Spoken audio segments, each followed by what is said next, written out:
जगद्गुरु तुकाराम महाराज की जय, सद्गुरुनाथ महाराज की जय। जय जय रघुवीर समर्थ मंगल मूर्ति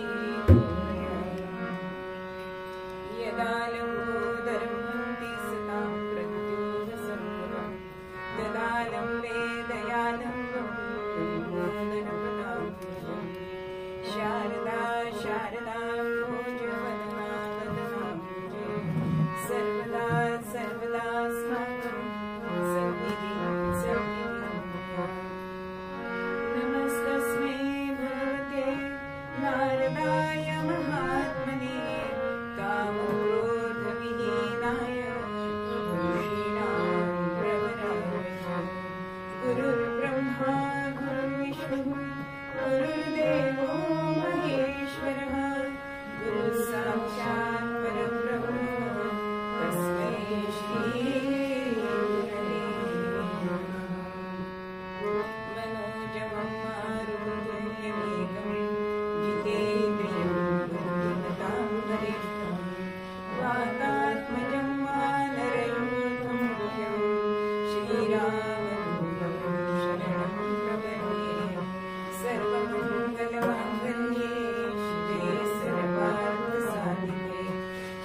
अर्जुनाप्रमाणे सदा सर्व काळ आपल्याला जमणार नाही, कारण आपण प्रपंचाच्या पंखामध्ये रुतलेलो आहोत, विषयाच्या चिखलामध्ये आपण आहोत आणि त्यामुळे सदा सर्व काळ जप आपल्याला करणं कठीण आहे.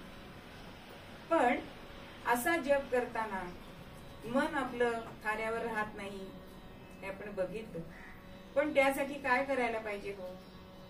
तर एक ब्राह्मण होता आणि त्याला एक ब्रह्म राक्षस प्रसन्न झाला. आता ब्रह्म राक्षस प्रसन्न झालाय आणि तो काय म्हणतो, तू सांगशील ते मी काम करीन. पण माझी एक अट आहे, मला कामाशिवाय ठेवायचं नाही. आता या माणसाला वाटलं आता आपण 24 तास काम करत असतो जवळजवळ, म्हणजे जरी स्त्रिया झोपल्या तरी उद्या काय करायचं हे झोपताना आपल्या मनात असतंच की बाबा उद्या 50 माणसाची आपल्याला ऑर्डर आहे, आपल्याला काय करायचं आहे. तसं हे मन हे ब्रह्मराक्षस आहे. आणि त्या ब्राह्मणाने त्या ब्रह्मराक्षसाला अनेक कामं सांगितली, पण अहो चुटकी सरशी त्यांनी काम करावीत आणि आता काम दे, आणि काम नाही दिलंस तर मी तुझ्या मानगुटीवर बसणार. आता शेवटी काय करावं त्याने आपल्या मित्राला विचारलं. बरं का, हे ब्रह्मराक्षस म्हणजे माझ्या मागे एक ससेमिराच लागलेला आहे. तेव्हा तो मित्र त्या ब्राह्मणाला एक युक्ती सांगतो की एक खड्डा पूर आणि त्याच्यामध्ये भला मोठा खांब बांबू हा रोवून ठेव, आणि जेव्हा तुझी कामं संपतील तेव्हा त्या ब्रह्मराक्षसाला काय सांगायचं, एकदा या खांबावरनं वर जा, पुन्हा खाली ये, पुन्हा वर जा, पुन्हा खाली. आपल्या लहानपणी एक माकड असायचं बघा, आपण त्याला उलट करायचं, पुन्हा ते खाली यायचं. तसं ह्या ब्रह्मराक्षसाला त्यांनी सांगितलं आणि शेवटी तो दमला. मग हे मन म्हणजे आपलं ब्रह्मराक्षस आहे हो. मग त्याला सारखं काम कुठलं द्यायचंय, कारण ते इकडे तिकडे पळत राहतं ना. मग त्याला हे रामनामाचं काम द्यायचंय की तुला जेव्हा काम नसेल ना तेव्हा रामनाम घ्यायचंय. म्हणून माऊली सुद्धा, कारण 10 गोष्टी ज्या चंचल सांगितले त्याच्यामध्ये मन हे जास्त चंचल सांगितलंय. आणि दुसरं काय गोष्ट सांगितली आहे तर भ्रमर सुद्धा तितकाच चंचल आहे. म्हणून माऊली एका अभंगामध्ये म्हणते, ऋणु झुणु ऋणु झुणु रे भ्रमरा,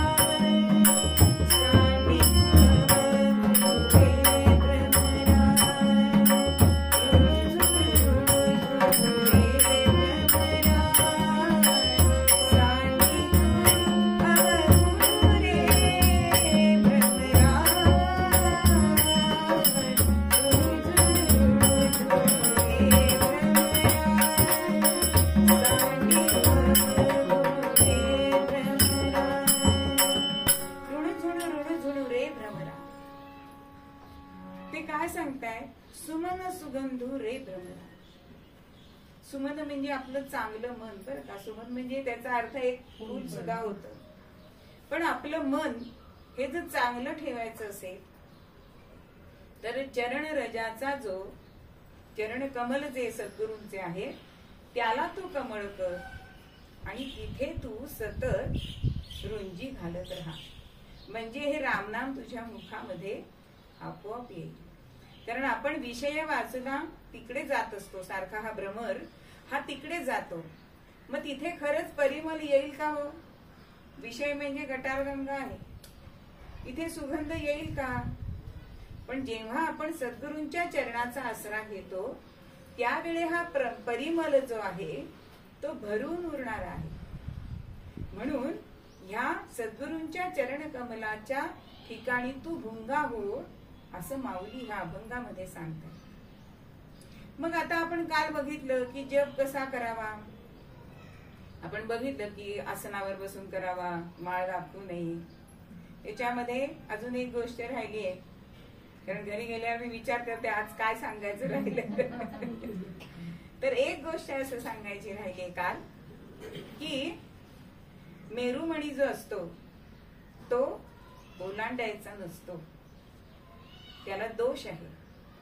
आणि दुसरं म्हणजे हे जे तर्जनी आहे ती आपण मण्यांना लावायची नसते. मधल्या बोटावर माळ घेऊन आपल्या अंगठ्याचा दाब देऊन ही माळ आपण ओढायची असते. काय याला कारण काय आहे? त्याला 2 कारण आहेत. एक म्हणजे हे बोट आहे ते पितरांचं आहे. जसं आपण बघितलं की धुबीला माळ लागली की धुबी तो जप घेते, दुसऱ्याला दिसलं की तो जप घेतो. म्हणजे आधी आपण करतो जप कमी आणि त्यातून दुसऱ्यांनी घेतला म्हणजे झालंच काय आपल्या पुण्य पडणार पदरात. तसं हे पितरांना हे जर बोट आपण लावलं माळेला जप करताना तर ते पितरांना जातो जप. आणि दुसरं ह्या बोटाचं काय महात्म्य आहे, ह्या बोटामध्ये अहंकार आहे बघा. तर्जनी वर गेली की अहंकाराचं द्योतक आहे. मग आपण जप करताना अहंकार येणं बरोबर आहे का? आपण किती वेळा सांगतो, नाही नाही मी अगदी 15 माळा 13 माळा झाल्याशिवाय पाणीचा थेंब सुद्धा घेत नाही. आला ना अहंकार मी, तसं हे बोट आहे. मग जर अहंकार तिथे चिकटायला नको असेल तर आपल्याला हे बोट तिथे लावायचं नाही. आणि एखाद वेळे माळ नसली तर आपण कसा जप करू शकतो? तर भगवंतानी आपल्याला हातावर मोजायला दिलंय बर का. हे प्रत्येक पेर जर आपण धरलं तर एका बोटावर 4 मणी असे धरले जातात. आणि असा सुद्धा आपण जप करू शकतो. किंवा अजपा जप करणं.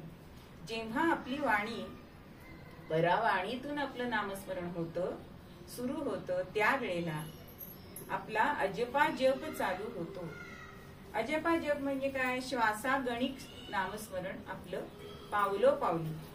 संतांच्या बाबतीत असं होतं की इतकं ते नामस्मरण दिसायला लागतं की ते आता मी पुढचं पाऊल ठेवू कुठे अशी त्यांची अवस्था होते. म्हणून हे श्वासागणिक जे नामस्मरण आहे ते सुद्धा आपण करायचा जर प्रयत्न केला तर आपल्याला ते जमू शकतो. मग हे श्वासागणिक नामस्मरण कसं करायचंय? तर श्वास घेताना राम म्हणायचंय, सोडताना कृष्ण म्हणायचंय आणि पुन्हा घेताना हरी म्हणायचंय. राम कृष्ण हरी असं जर आपण सारखं जप केला किंवा ओम राम प्रत्येक पावला गणिक जरी आपण असा जप केला तरी तो अजपा जप आपला होतो. आणि अजपा जप हा जास्त श्रेष्ठ सांगितलेला आहे. आता आपण बघितलं जप कसा करावा हे बघितलं, पण आपण ज्याच्यासाठी माळ घेतो तर ती माळ कशी असावी हे सुद्धा आहेच ना. कारण जसं सद्गुरूंकडनं नामस्मरण यावं, नामस्मरण कसं करावं ते आपण बघितलं. आता माळ कशी असावी? कितीतरी आपण दुकानात गेलो की अनेक प्रकारच्या माळा आपल्याला दिसतात. त्यात रुद्राक्षाची असते, स्फटिकाची असते, तुळशीची असते, नंतर पोवळ्याची असते, कमळ बियांच्या सुद्धा. आपण जर उत्तरेकडे हिमालयात गेलो तर तिथे आपल्याला कमळ बियांच्या सुद्धा माळा दिसतात, वैजयंती माळ असते. अशा अनेक प्रकारच्या माळा असतात. आणि मग आपल्याला असा संभ्रम पडतो की आपण नक्की कुठली माळ घ्यायची. मग ही माळ आपण विकत घेतली तर रुद्राक्षाची माळ आहे ती जास्त सगळ्यात श्रेष्ठ सांगितलेली आहे. म्हणून पुरुष कीर्तनकार असतात बघा, त्यांच्या गळ्यात त्या रुद्राक्षांच्या माळा घालतात. त्यांनी रक्तदाब तुमचा जे रोगांवर सुद्धा ते औषध आहे बरं. रक्तदाब तुमचा नॉर्मल राहतो. तर माझ्यापेक्षा खरं काका जास्त जाणतायत, पण माझ्या अल्पमतीप्रमाणे मी माहिती सांगते की जर तुम्ही स्फटिकाची माळेनी जर जप केला तर स्फटिक हे गार असतं बघा, तर त्याचा जप हा नेहमी पार्वती गौरी यांचा करावा. आणि ह्याचा विशेष लाभ म्हणजे ते गार मणी असल्यामुळे तुमच्या रागावर तुमचा ताबा राहतो. म्हणून स्फटिकाच्या माळेनी जर आपण जप केला तर रागावर आपण ताबा मिळवू शकतो. पोवळ्याचा जर माळेनी आपण जप केला, म्हणजे साधारण असं म्हणतात की गणपतीचा केशरी रंग त्याला आवडतो म्हणून पोवळ्याच्या मण्यांनी आपण त्या माळेनी करावा. पण पोवळ्याच्या माळेनी जर आपण जप केला तर आपल्याला धन प्राप्ती होते. अशा प्रत्येक माळेंचं वैशिष्ट्य सांगितलेलं आहे.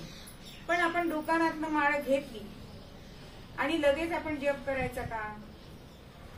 असं नसतं करायचं. तर ती माळ सिद्ध सुद्धा करावी लागते. मग आता ही सिद्ध करायची कशी?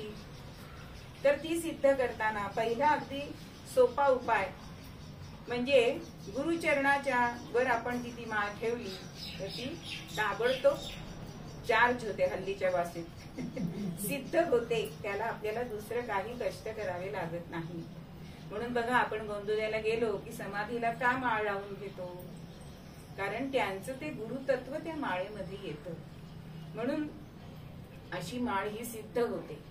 पण समजा गुरूंकडनं आपल्याला नाही मिळाली तर आपण ही सिद्ध कशी करायची? तर ती पूर्णपणे गंगा जलामध्ये ती बुडवावी, काही काळ त्याच्यामध्ये ठेवावी, ती स्वच्छ कोरडी करावी, तिचं पूजन करावं आणि ती सिद्ध झाल्यानंतर तिच्यापासून आपण जप करू शकतो. किंवा आपण म्हणतो की पंचगव्य जे असतं त्याच्यामध्ये सुद्धा आपण जर ही माळ बुडवली तर ती सिद्ध होते. मग ती पंचगव्यात बुडवून त्याच्यावर प्रत्येक मण्याला आपण गंध लावू शकतो, त्याचं पूजन करू शकतो. अशी ही माळ आपण सिद्ध करायची आणि मग आपण जपाला सुरुवात करायची. मग असा हा जप माळेनी केला तर समजा आपल्याकडे माळ नसली तर मम माळे, आपण एक श्लोक सगळेजण म्हणतो की मी तुझ्यात बसावे. जर तू माझ्या हातात नसलीस ना तर मीच तू होऊन जा आणि मम माझ्यापाशी मी पण नसावे, मी माळच होऊन जावे. आणि हे माळे श्रुती दालनानी ज्ञान आणि भक्तीची तू दालन उघड आणि तू मला मोक्ष दे. म्हणजे ही माळ आपल्याला मोक्षाप्रत घेऊन जाते असं हिचं महात्म्य सांगितलेलं आहे. म्हणून नेहमी माळ सिद्ध करून मगच त्याचा वापर जपासाठी करावा. आपण काल बघितलं की ती कोणाला देऊ नये, दुसऱ्याची आपण वापरू नाही. आणि जास्त करून आपण ज्या माळेने जप करतो ती माळ आपण शरीरावर सुद्धा धारण करू नाही.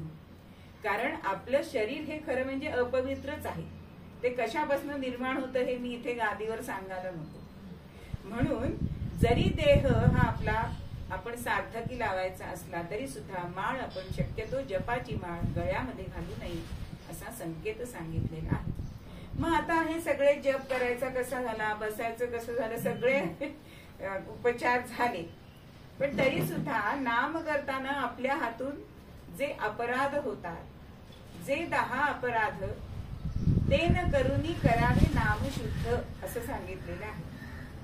आता मला सगळ्यांच्या चेहऱ्यावर प्रश्न दिसतोय की आता अपराध कसले घडतात. 10 अपराध आपल्या हातून कळत न कळत घडतात आणि ते घडू नयेत त्याच्यासाठी आपल्याला प्रयत्नशील राहायला पाहिजे. पहिला अपराध आहे म्हणजे संत सज्जनांची निंदा न करणे. आपण माळ करतोय आणि संत सज्जनांची निंदा करतोय, हा भयंकर मोठा अपराध सांगितला.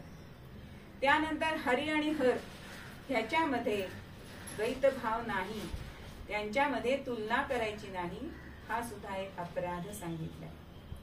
दुसरा सांगितलंय की कटू वचन. तुम्ही जप करताय आणि रागून जसं सांगितलं की मौन धारण केलं आणि काय झालं असं आपल्याला करायचं नाही. माळ करताना रागवायचं सुद्धा नाहीये, कटू वचन बोलायचं नाहीये, नाहीतर राम राम राम राम राम असं जोराने हा अपराध आहे नामस्मरण करताना. त्यानंतर असत्य भाषण करू नये, परदारा गमन करू नये. म्हणजे काय, थोडक्यात सात्विकतेने आपण जर आचरण केलं तर हे नामाचे अपराध आपल्या हातून होत नाही. मग हे नामाचे अपराध होत नसेल तर शेवटी आपल्याला काय करायला पाहिजे, संत संगती करायला पाहिजे. कारण संत संगतीमध्ये ह्या गोष्टी घडत नाही. कारण का, तर संत संगतीमध्ये कारण नामस्मरण चालू असतं, हरिभजन कीर्तन चालू असतं, त्याच ह्याच्यामध्ये आपण राहतो आणि आपल्या मनाला वेगळा विषय मिळत नाही. आणि हे अपराध न होण्यासाठी संत संगती हे जास्त करून श्रेष्ठ साधन सांगितलेलं आहे. मग आता हे असं नामस्मरण आपण केलं की अपराध नाही केले, पण तरी सुद्धा तुकोबा काय सांगताय, नामस्मरण करताना जसं आपल्याला एखादा रोग होतो आणि तेव्हा डॉक्टरांकडे आपण जातो आणि काय डॉक्टर सांगतात की तुम्ही औषध घेतलं ना तरी तुम्हाला पथ्यही पाळायला लागतात. तुम्हाला खोकला झालाय, औषध घेताय तुम्ही, पण तुम्ही जर गार थंड शीत पेय पेले, भजी वडे खाल्ले तर तुमचा खोकला जाणार नाही. म्हणजे पथ्यही पाळणं तितकंच आवश्यक आहे. तसं नामस्मरण करताना पथ्य पण पाळायला पाहिजे. ते 10 अपराधामध्ये ते पथ्य येत आहेत. मग कुठली पथ्य सांगितले तर मिरची, म्हणजे आपण मिरची भज्यांबरोबर खातो की नाही वड्यांबरोबर, तशी कामक्रोधाच्या मिरच्या त्यांच्या बरोबर खायच्या नाहीयेत नामस्मरणाबरोबर. एक गृहस्थ होते आणि त्या गृहस्थांनी असे डॉक्टरांकडे गेले आणि डॉक्टरांनी सांगितलं की अमुक अमुक दिवस औषध घ्या आणि वाटलं तर परत या. तसं झालं, 8 दिवस झाले तरी खोकला थांबे ना.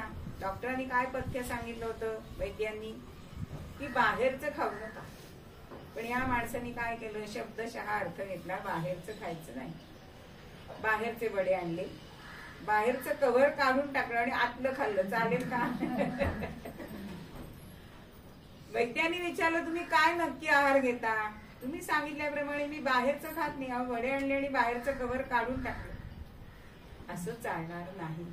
नामस्मरणासाठी तुम्हाला हे षड्विकार आहेत ते बाजूला ठेवायला पाहिजे. कोणाचा मत्सर नाही करता कामा. काम क्रोध हे आवरता आले पाहिजे. म्हणून मुखी नाम त्या काम बाधू शकेना असं सांगितलं की समर्थांनी आपल्याला. मग एक पूर्वीच्या काळची गोष्ट आहे.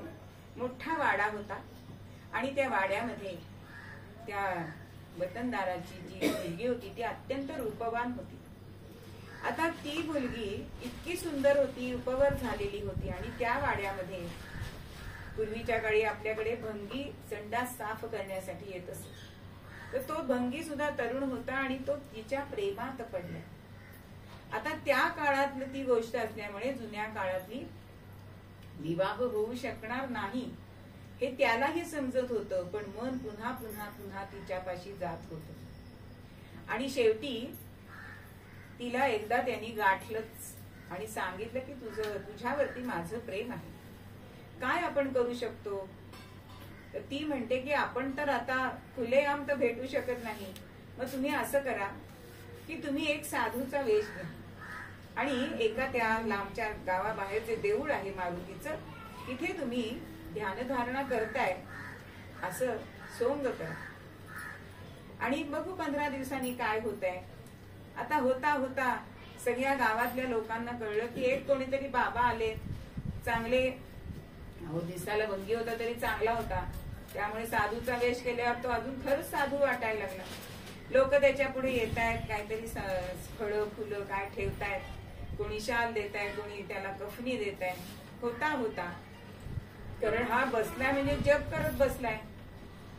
आणि 15 दिवसांनी ही मुलगी ती वाटच बघत असते की वडील आपल्याला कधी सांगतायत की ह्या बाबांच्या दर्शनाला जा, कारण लग्न जमण्यासाठी साधूंचे आपण आशीर्वाद घेतले पाहिजे. म्हणून ते वडील वतनदार जे होते ते ह्या मुलीला सांगतात की तू ह्या साधू बाबांच्या दर्शनाला जा. आता ती दररोज दर्शनाला यायला लागली. पण आता वडिलांना संशय येणार नाही असे 7-8 दिवस ती दर्शनाला येते आणि मग ती त्याला सांगते की आता आपली जी आपण जी ठरवलेली योजना होती ती फलद्रूप होणार असं वाटतंय. तर आता आपण इथून पळून जाऊ शकतो. पण हा 1 नाही 2 नाही. ती म्हणते झालं काय? तो म्हणतो मी खोटं खोटं का नामस्मरण करेना, पण तू जरी पूर्वीची असलीस तरी आता मी त्या नामस्मरणामुळे मी पूर्वीचा राहिलो नाही. मला तुझ्यामध्ये अजिबात स्वारस्य नाही. मग हे कशामुळे झालं? नामस्मरणामध्ये झालं. कारण मुखी नाम त्या बाधू शकेल असं हे नामाचं महत्व आहे. आणि हे नामाचं महत्व आपण जाणलं की सगळी पथ्य पाळली तर आपल्याला जे तुकाराम महाराज सांगतात की तुम्ही नामस्मरण हे सतत घ्या, त्या नामस्मरणाने तुम्हाला त्याचे लाभ होणार आहे. काय लाभ होणार आहे? तर नामना सकल पुण्येन नाम सत्यम सनातन नामानंद निमग्नस्य वासना दहती सत्तर. हा श्लोक आपण अगदी पहिल्या 2ऱ्या कीर्तनामध्ये घेतला पण त्याचा अर्थ आपण बघितला नव्हता. तर नामानंद नामना सकल पुण्येन नाम सत्यम सनातन. हे नामस्मरण जे आहे नाम भगवंताचं आहे ते सनातन आहे, सत्य आहे, ते कायम टिकणार आहे. आणि बघा आपल्याला साध्या साध्या गोष्टीमध्ये आनंद मिळतो की नाही, पण हा आनंद तो क्षणिक असतो. हा आनंद क्षणिक आपल्याला मिळाला तरी आपल्याला समाधान होतं. पण नामानंद जो असतो तो मात्र क्षणिक नसतो, तो असतो तो शाश्वत आनंद असतो. आणि ह्या नामापासून मिळेला जो आपल्याला आनंद आहे तो कायम टिकणारा असतो.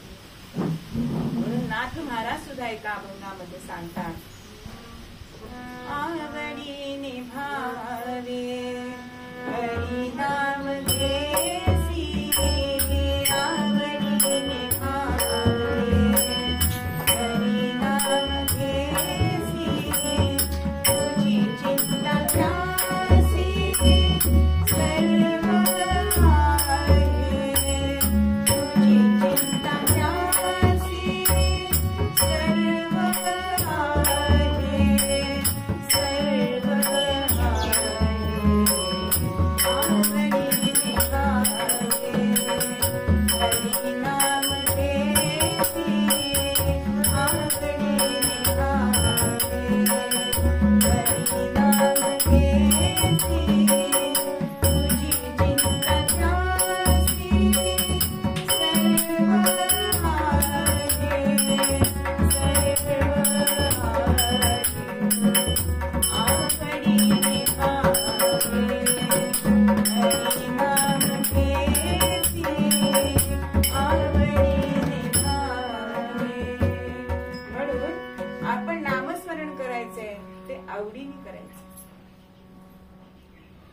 नामस्मरण आवडीने करायचंय, मग आमचे महाराज सांगतात की तुम्ही त्या नामाला चिकटलं पाहिजे.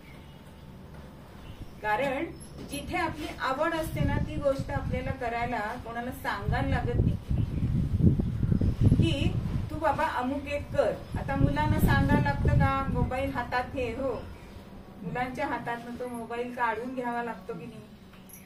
त्यांची तिथे आवड आहे म्हणून ते काम करत असतात. तसं महाराज म्हणतात की तुम्ही आवडीने नामस्मरण घ्या, म्हणजे तुमचं मन जे आहे त्या नामस्मरणाला चिकटे. एक गृहस्थ त्यांच्याकडे आले आणि म्हणाले की मी 10 वर्ष नामस्मरण करतोय पण त्याचा काही मला लाभ नाही. महाराज म्हणते 10 वर्ष करताय ना, म्हणजे एवढ्या सातत्याने नामस्मरण करणं ही तुम्हाला नामाचा हा फलद्रूप परिणामच आहे, नाहीतर सहसा मुखामध्ये नामस्मरण येत नाही. मग हे नामस्मरण तुमच्या जिव्हेवरती 10 वर्ष येतंय, याचा अर्थ तुम्हाला त्याची गोडी लागलेली आहे. म्हणून असं नामस्मरण करावं की आपलं मन त्या नामस्मरणामध्ये रमून जाईल. म्हणून आपलं जीवन सुद्धा हे नामस्मरण आहे. म्हणून एका काव्यामध्ये कवयित्री म्हणतीये,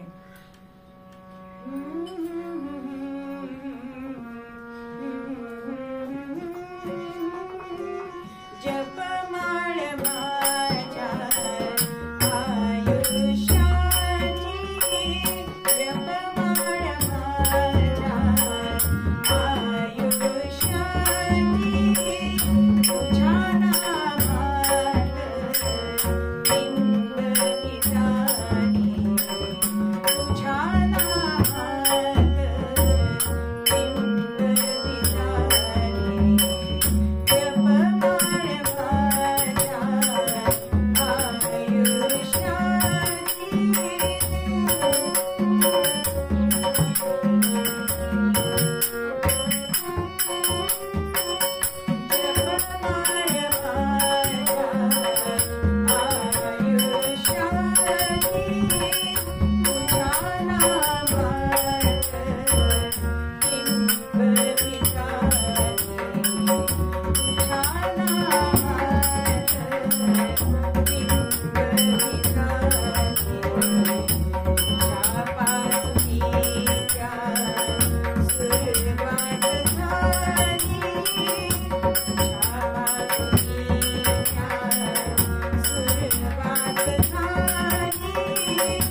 जपमाळ माझ्या नामात चिंब भिजावे. बघा आपण पहिल्या पावसात जो भिजतो तो आनंद आपल्याला जास्त असतो की नाही. तसं जेव्हा सद्गुरू आपल्याला नामस्मरण देतात त्यावेळेला जी अनुभूती येते ती श्रेष्ठ असते आणि ती आपण विसरू शकत नाही. जसा पहिल्या पावसाने मृदगंध जे येतो तो आपण विसरतो का. पहिलं फूल, पहिली कळी, अहो फोटो टाकतात लोक. मग असं जर पहिल्याचा सगळ्याचा जर आपल्याला आनंद आहे तर सद्गुरूंनी जे आपल्याला नामस्मरण दिलंय त्याचा आनंद आपल्या मनामध्ये राहणार की नाही. मग जपमाळ ही माझ्या आयुष्याची. बघा आपला प्रत्येक एक एक दिवस हा आपण मणी समजा बरं. जर आपल्या आयुष्याचा एक एक दिवस जर मणी आहे, मग हा मणी जर आपण जसे आपण बघितलं की मगाशी नाम ही स्मरणी ही सिद्ध करायची आहे, मग हा नामस्मरणामध्ये चिंब भिजवायचा आहे.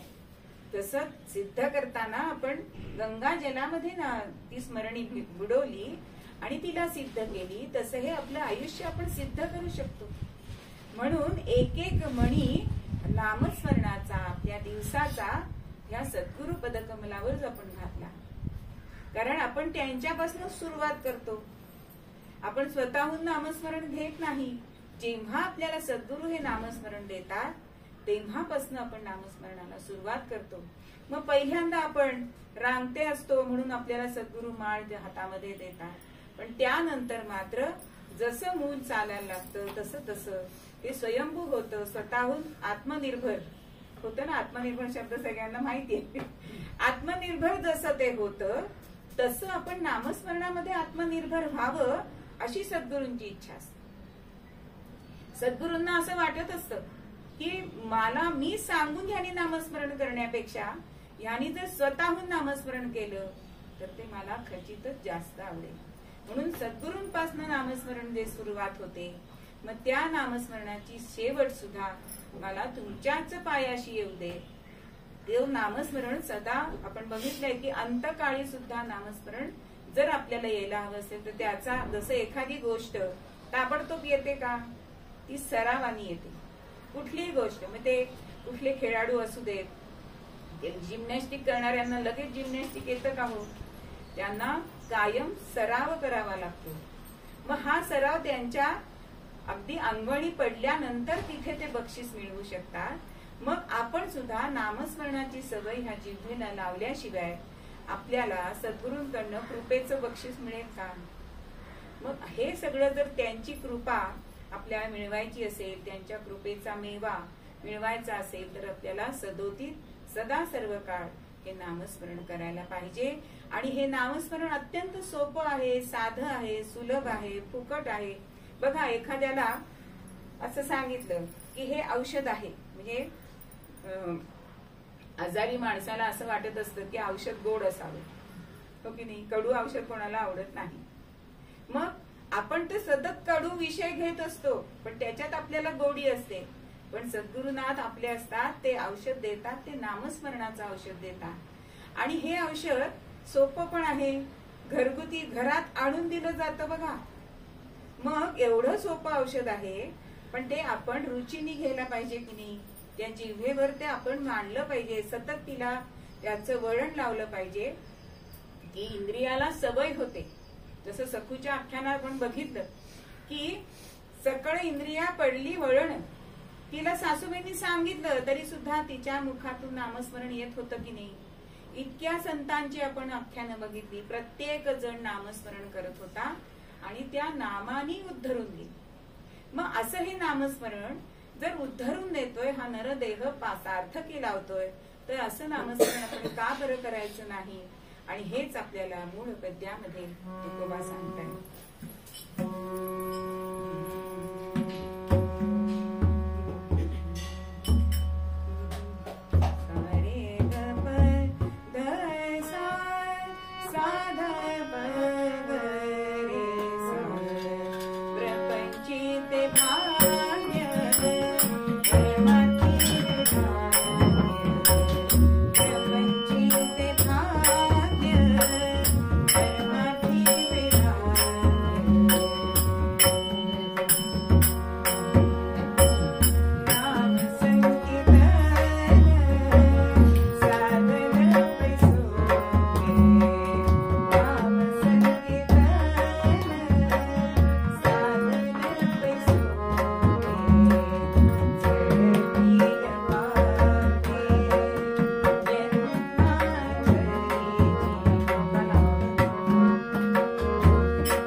पेटी वाजायला लागते.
पंढरपूरला जायचं.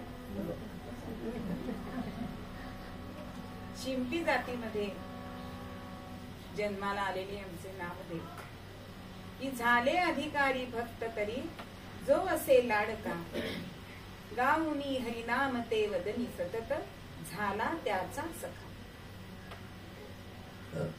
अशी ज्यांची महती की सतत पांडुरंगाचं नामस्मरण आमच्या नामदेवांनी करावं. भगवंताचे अनेक अधिकारी भक्त होऊन गेले, पण त्यातल्या त्यात जसं आईचं असतं की नाही, सगळी मुलं आईचीच असतात. हल्ली एकच असतं, पण आम्ही 5 भावंड आहोत, तर त्यातल्या त्यात एखादं लाडकं असतं.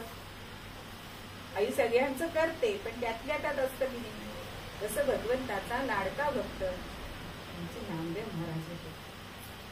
आणि खरोखरच यांना भक्त शिरोमणी असं म्हणतात. जसं आपण नाथांना शांती ब्रह्म म्हणतो, तसं नामदेवांना भक्त शिरोमणी असं म्हटलं जातं. असे हे नामदेव महाराज मुखाने सतत विठ्ठलाचं नामस्मरण चालू आहे.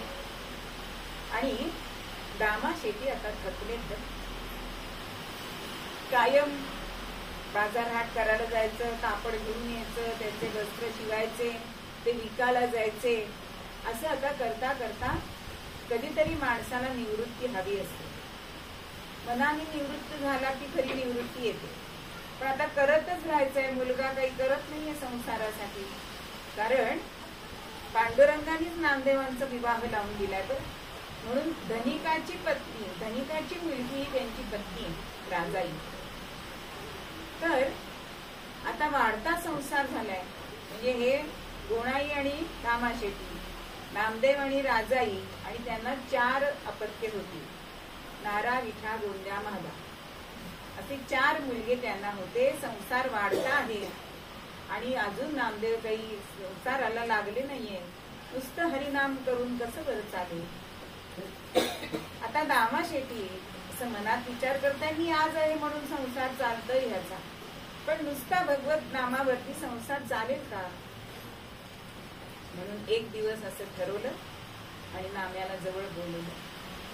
नाम्या, आता मी एवढे सगळे कपडे शिवून ठेवलेत ना, ते कपडे घेऊन तुला भोसे गावला, जो बाजार भरतो आठवड्याचा, इथे तुला जायचं आणि ह्या कपड्यांची विक्री करून घ्यायची.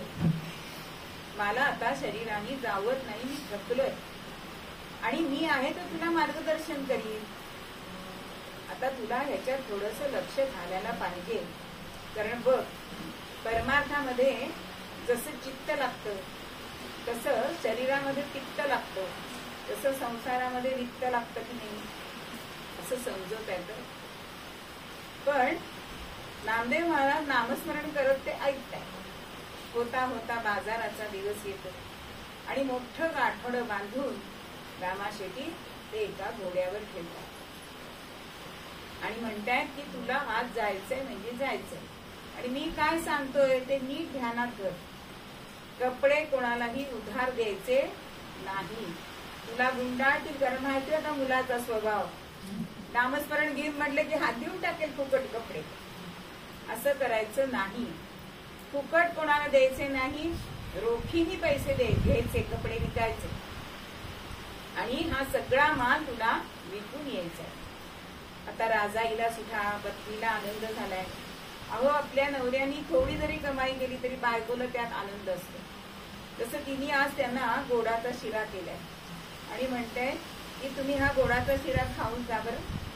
म्हणे, मला कशाला तू गोडाचा शिरा केलास, माझ्या पांडुरंगाला नाही कधी करत. तुम्ही जर दररोज व्यापार करायला गेलात, मी तुम्हाला दररोज गोडाचा शिरा घालू. मला नको घालू, माझ्या पांडुरंगाला गोडाचा शिरा दे, आज द्वादशी आहे ना. आणि होता होता सक्तीने का होईना नामदेव महाराज व्यापाराला निघाले.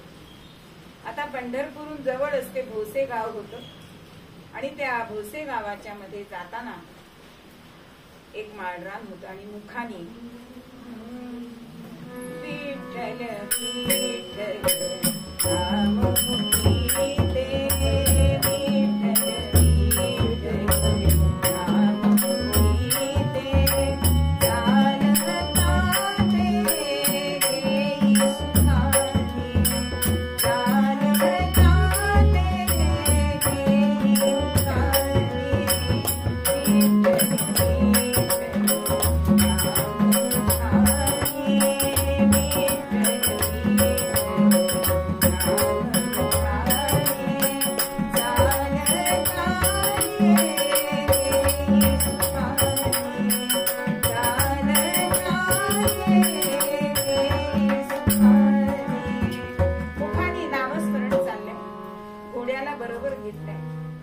आणि बाकीचे व्यापारी दर आठवड्याला तिकडे जात असत.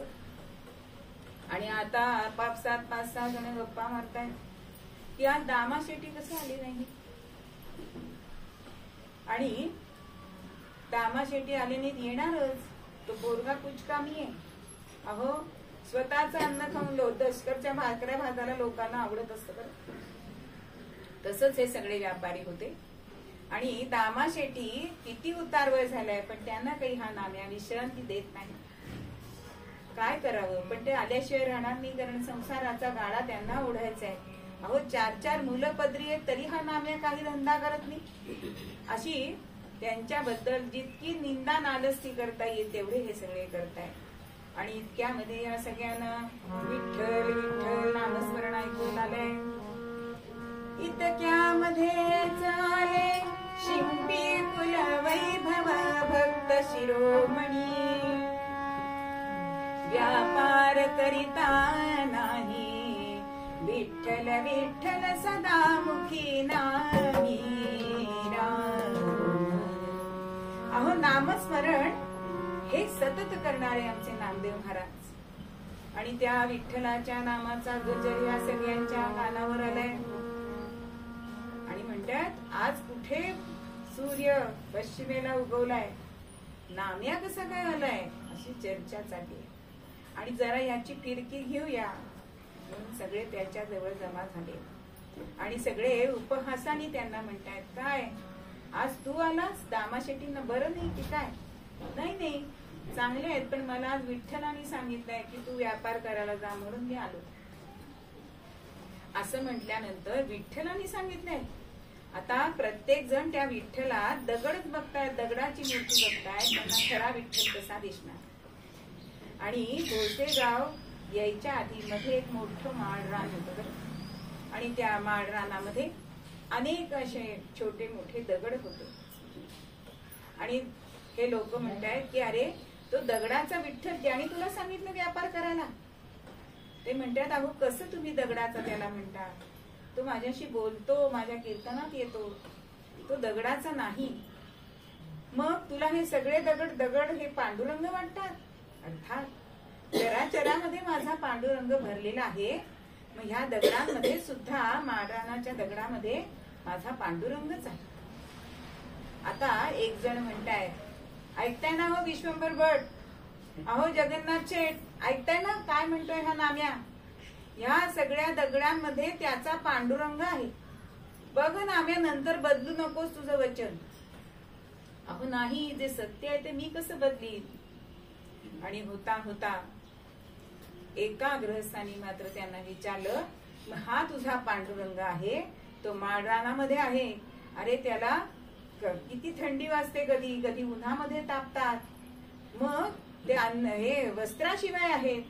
मग तू आणलेली तुझी वस्त्र त्यांना घाल, तरच आम्ही मानू की हा पांडुरंग तू मानतोस म्हणून. आता नामदेव म्हणतात ठीक आहे. आणि म्हणून पांडुरंग पांडुरंग पांडुरंग असं म्हणत एक सदरा घ्यावा, एका दगडाला घालावा, दुसरा सदरा घ्यावा, तिसऱ्या दगडाला घालावा. असं करता करता घोड्यावरचं सगळं गाठोड रिकामं झालंय. आणि सगळ्या दगडांना त्यांनी कपडे घातलेत. बरं कसं समजून, तर पांडुरंग समजतो. आणि आता हा नामदेव महाराज त्या सगळ्यांना म्हणताय, पण ह्याचे पैसे कोण देणार. अरे बराच हुशार दिसतोय की. पांडुरंगाने सांगितलंय की रोखीने व्यवहार करायचा आहे. मग हा रोखीचा पैसा मला देणार कोण. मी आता सगळे तुम्ही सांगितल्याप्रमाणे सदरे त्यांना घातले. मग त्यातला एक माणूस चलाक होता, तो म्हणतोय, विशाल एक धोंडा त्याने, विशाल एक धोंडा त्याने, जामीन म्हणून विशाल एक धोंडा त्याने, जामीन म्हणून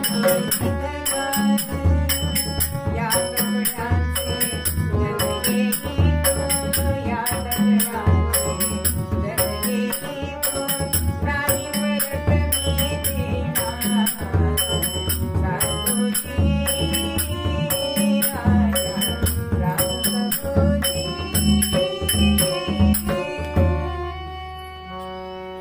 दाम्या तुझ्या सदरांचे किती पैसे झाले रे? 410 रुपये माझ्या वडिलांनी सांगितले. त्या सगळ्या मालाचे 410 रुपये तू आज घरी घेऊन यायचेस. त्यामुळे 410 रुपये तुम्ही मला द्या, मी निघतो. तुम्ही सांगितल्याप्रमाणे मी या सगळ्या माझ्या पांडुरंगाला वस्त्र धारण केलेली, परिधान केले. म्हणून ते म्हणतात की अरे नगद पैसे नाहीये, पण जामीन ठेवणं हा सुद्धा व्यवहार आहे की नाही. हा एवढा मोठा दगड हा तू जामीन म्हणून घेऊन जा, आणि ह्या सगळ्या कपड्यांचे पैसे झाले की तुझ्याकडे ते आणून देण्यात येतील. तोपर्यंत तू आम्हाला हा जामीन काही देऊ नकोस. पटलं नामदेवांना, आणि तो धोंडा घोड्यावर घेऊन मुखानी परत नामस्मरण करत पंढरपूरला आले. आता पंढरपूरला आलेत तर घरी गेलेत का हो? कारण नित्यनेम चुकला होता ना, पांडुरंगाच्या देवळात गेले नव्हते आज व्यापाराला जायचं म्हणून पांडुरंगाच्या देवळाकडे पावलं वळले. आणि मोठ्या नारायणाने त्याला बघितलंय मुलांनी, आणि धावत येऊन आजोबांना सांगतोय बाबा आले सुद्धा, आणि घोड्यावर काही नव्हतं, एक सुद्धा कपडा नव्हता. आता दामा शेट्टी म्हणतात की गेला कधी, व्यापार केला कधी, आणि परत पण आला. आणि नामस्मरण करत संध्याकाळी 2-3 वाजेपर्यंत दुपारच्या वेळेला नामदेव महाराज घरी आले. आता घरी आले, पहिल्यांदा वडिलांना आनंद झालाय की सगळे कपडे खपवून आलाय, म्हणजे व्यापार करता येतोय. करत नाही ते सोडून द्या, पण येतोय म्हणजे माझ्या पश्चात काहीतरी करेल. आणि नामदेव अंगणामध्ये आले, आणि नामदेवांना दामा शेट्टी विचारतायत की नाम्या सगळे कपडे तू विकून आलास एवढ्या? अरे भोसेगावला पोचायला तरी एवढा वेळ लागतो, त्याच्यात तू परत पण आलास? अहो मला भोसेगावला जावंच लागलं नाही, मध्येच सगळा माल खपला. आणि मग झालेला वृत्तांत सगळा सांगितलाय. मग पैसे कुठे आहेत? अहो पैसे नाहीत, पण मी हा जामिनाचा धोंडा आणलाय ना. असं म्हटल्यानंतर मात्र तळपायाची आग मस्तकाला गेली. कारण भक्त जरी होते तरी सुद्धा प्रपंचामध्ये असणारे दामा शेट्टी क्रोध आला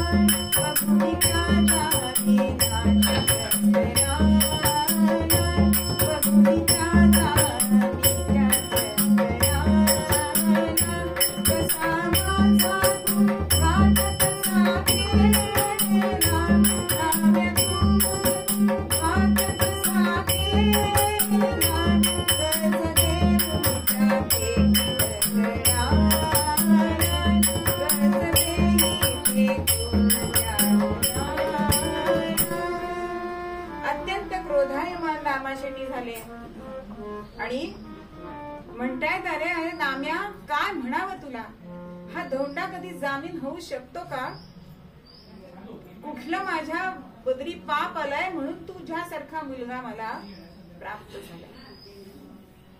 आणि शिवणकामाचा जो मापाचा गज असतो, हल्ली आपण टेप वापरतो, पण पूर्वी गज, अजून सुद्धा तुम्ही कापड मोजायला जर गेला तर त्यांचे गज असतात मीटरचे, आणि ते लोखंडाचे असतात.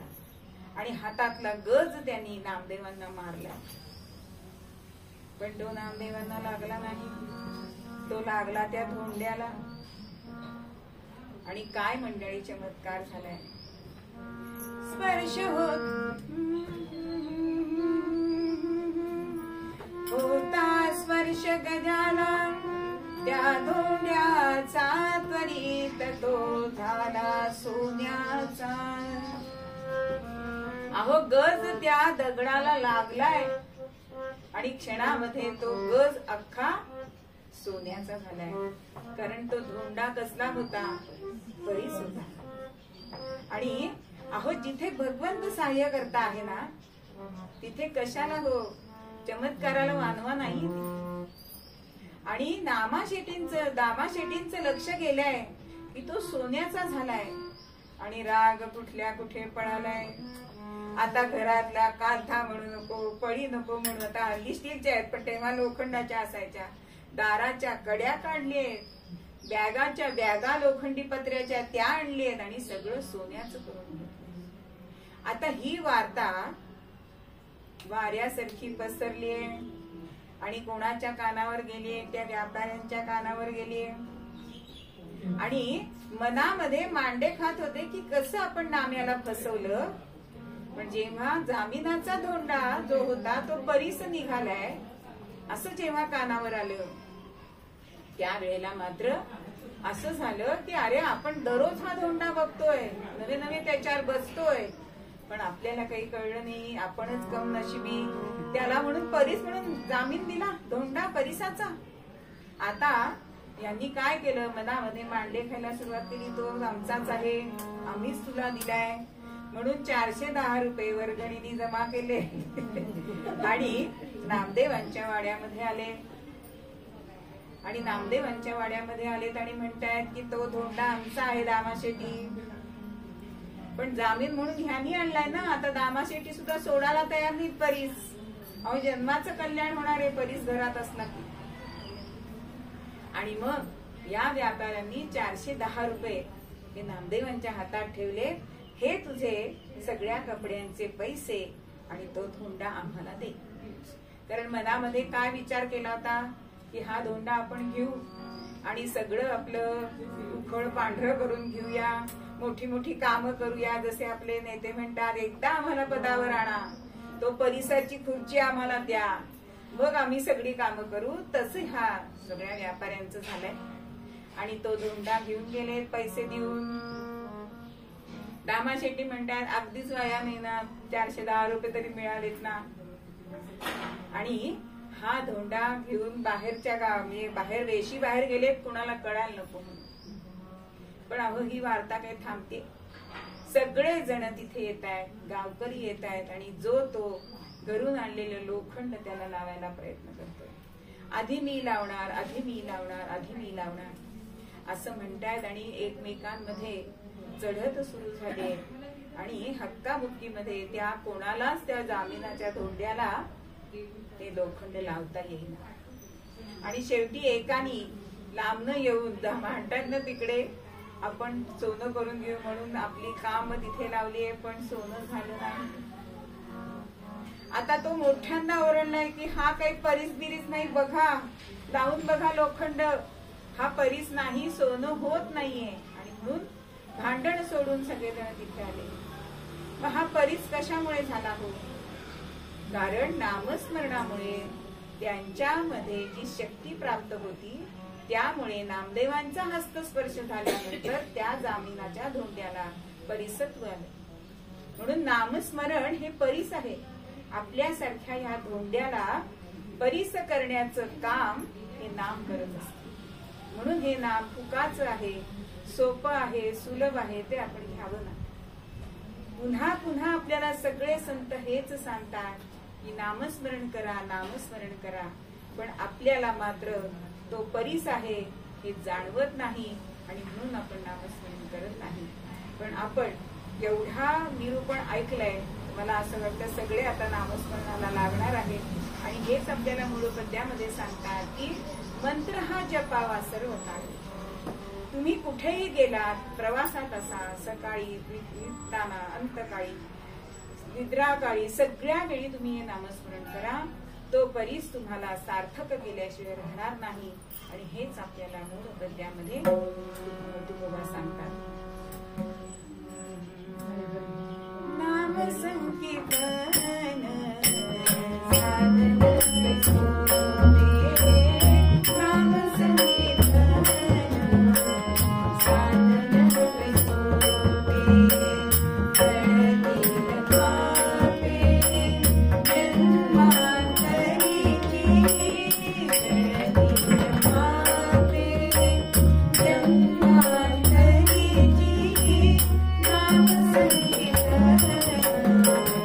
Thank you.